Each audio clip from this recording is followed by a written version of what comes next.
تو میرے ساتھ چل۔ جناب بلال فرماتے ہیں جب سے پیدا ہوا تب سے غلام تھا، کبھی کسی نے میرے کپڑوں کی فکر نہیں کی تھی، مجھے تو امیہ 4 دن روٹی نہیں دیتا تھا۔ فرماتے ہیں جب میں گیا ابو بکر کے ساتھ، ابو بکر صدیق نے ایک چٹائی بچھائی، صدیق اکبر چٹائی کے اوپر میرے ساتھ بیٹھ گئے۔ فرماتے ہیں ابو بکر نے تیل منگایا، وہ تیل میرے زخموں پہ، ابو بکر صدیق نے وہ تیل میرے سر پہ، میری داڑھی پہ، فرماتے ہیں پھر کنگھا کیا، پھر ابو بکر صدیق نے ایک جوڑا منگایا، وہ کپڑے مجھے پہنائے، ابو بکر صدیق نے پگڑی منگوائی، وہ پگڑی کھول کے میرے سر پہ بندھوائی۔ فرماتے ہیں ابو بکر نے مجھے تیار کیا، فرمایا تو آج جا رہا ہے در رسالت مآب پہ، در رسالت مآب پہ، آج تو پہنچ رہا ہے حضور کے دروازے پہ، بن کے جوگن مدینے نو جاواں گی میں، جو بیتی نبی نو سناواں گی میں۔ حضرت جناب سیدنا، اور وہ کسی شاعر نے تو بڑی شاندار بات کی، اس نے کہا بڑی امید ہے سرکار قدموں میں بلائیں گے، کرم کی جب نظر ہوگی مدینے ہم بھی جائیں گے، اگر جانا مدینے میں ہوا ہم غم کے ماروں کا، مکینے گنبدے خضرا کو حال دل سنائیں گے۔ حضرت بلال حبشی رضی ان کے دل میں بڑی امنگ تھی، آج جاؤں گا در رسالت مآب پہ۔ مولا رومی لکھتے ہیں کہ جناب سیدنا صدیق اکبر نے سجایا سوارا، جناب بلال کے آنسو رکتے ہی نہیں۔ کہا باپ ہوتا ہے جو خدمتیں کرتا ہے، میں نے آنکھ کھولی تو باپ کا سایہ تو میں نے دیکھا ہی نہیں، اور فرمایا ماں تھی تو ماں جب بھی میں کام کر کے آتا تھا تو مجھے دیکھ کے میری اماں بس رو دیا کرتی تھی، 2-3 بہنیں تھیں، اور حضرت بلال فرمانے لگے ان بہنوں کو میں دیکھتا تھا تو وہ میرا حال دیکھ کے روتی تھی، اور جب وہ مجھے دیکھتی تھی تو میں رو دیا کرتا تھا۔ فرمایا ابو بکر میں نے تو یہ رنگ ڈھنگ دیکھے نہیں جو آج تو مجھے دکھا رہا ہے۔ جناب سیدنا صدیق اکبر رضی اللہ تعالیٰ عنہ بنا سوار کے نا حضرت بلال کا ہاتھ پکڑ کے سینے پہ رکھا، جناب بلال ہچکی لے کے روئے۔ حضرت ابو بکر صدیق نے فرمایا جتنا رونا یہاں رو لے، میں کائنات کے آنسو دیکھتا ہوں لیکن جب نبی کی آنکھوں میں آنسو دیکھتا ہوں تو دیکھے نہیں جاتے۔ فرمایا یہاں رو لے، حضور کے دروازے پہ جا کے تیری آنکھ میں آنسو نہیں آنا چاہیے، بہا جتنے آنسو بہا سکتا ہے۔ حضرت بلال حبشی بھی روئے، جناب صدیق اکبر بھی روئے۔ حضرت سیدنا بلال حبشی کو لے کے پہنچے در مصطفیٰ پہ، رسول اکرم صلی اللہ تعالی علیہ وسلم نے ایک نظر حضرت بلال پہ ڈالی، جناب بلال نے یوں آنکھ ملائی تو سر جھکا لیا، وعدہ کیا تھا نا رونا نہیں، سر جھکا لیا۔ اب دوسری نظر نبی کریم صلی اللہ تعالی علیہ وسلم نے جب اٹھائی نا حضرت ابوبکر صدیق کی طرف تو حضور نے فرمایا صدیق تیرا شکریہ، ابو بکر اللہ تجھے جزا دے۔ جب رسول پاک کی زبان سے یہ لفظ نکلے تو جناب صدیق اکبر نے ہاتھ اٹھائے، یوں ہاتھ باندھے جب رسول پاک کے سامنے تو سب سے زیادہ آنسو ابو بکر صدیق کے اپنے نکل گئے۔ کہا یا رسول اللہ میں غریب بے نوا، تو امیر حرم، تو کجا من کجا۔ کہا حضور یہ شکریہ کے لفظ، یا رسول اللہ میں کہاں اور آپ کا شکریہ کہاں۔ نبی پاک صلی اللہ علیہ وسلم نے فرمایا ابو بکر کاش تو تھوڑے سے پیسے میرے بھی ملا لیتا، بلال کو خریدنے میں میرا بھی حصہ ڈال لیتا، میں چاہتا تھا۔ ابو بکر پھر روئے، کہا یا رسول اللہ میرے پیسے کس کے ہیں؟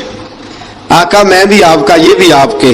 جناب سیدنا بلال حبشی رضی اللہ تعالیٰ عنہ کی طرف حضور نے دیکھا تو فرمایا بلال آ یار ذرا سینے سے تو لگ جا۔ اب حضرت بلال دوڑے، جب رسول پاک کے سینے سے لگے تو ایک جملہ میرے محبوب کی زبان سے، فرمایا بلال تو نے بڑی سختیاں برداشت کی ہیں، تجھے میرا اللہ ہی جزا عطا فرمائے گا، تو نے بڑے دکھ دیکھے ہیں۔ اب سیدنا بلال تڑپے، رسول پاک صلی اللہ تعالی علیہ وسلم بھی روئے۔ حضور نے اپنے ساتھ بٹھا لیا سیدنا بلال کو، حضور نے گھر پیغام بھیجا، فرمایا ختیجہ گھر میں کچھ ہے تو بھیجو، بلال آیا ہے۔ اب حضرت سیدنا زینب رضی اللہ تعالی عنہا میرے محبوب کی شہزادی، چھوٹی سی عمر ہے، ایک برتن کے اندر کھجوریں لے کے آئیں، ایک برتن میں کھجوریں۔ اب لا کے جب کھجوریں رکھی نا تو سیدنا صدیق اکبر نے ہاتھ بڑھایا کھجوریں اٹھانے کے لیے تاکہ میں دوں۔ حضور نے فرمایا نہ ابو بکر، بلال پہلے دن آیا ہے، پہلے تو نے جتنی خدمت کرنی تھی تو گھر کر کے آیا، میری باری ہے۔ حضرت بلال حبشی فرماتے ہیں کائنات میں میں نے اتنا پیار کبھی دیکھا ہی نہیں تھا، 30 سال سے زیادہ میری عمر تھی، مجھے تو کبھی کسی نے پاس بٹھا کے کھانا کھلایا ہی نہیں۔ فرماتے رسول پاک سخت کھجوریں سائڈ پہ کرتے، اندر سے نرم کھجور نکالتے،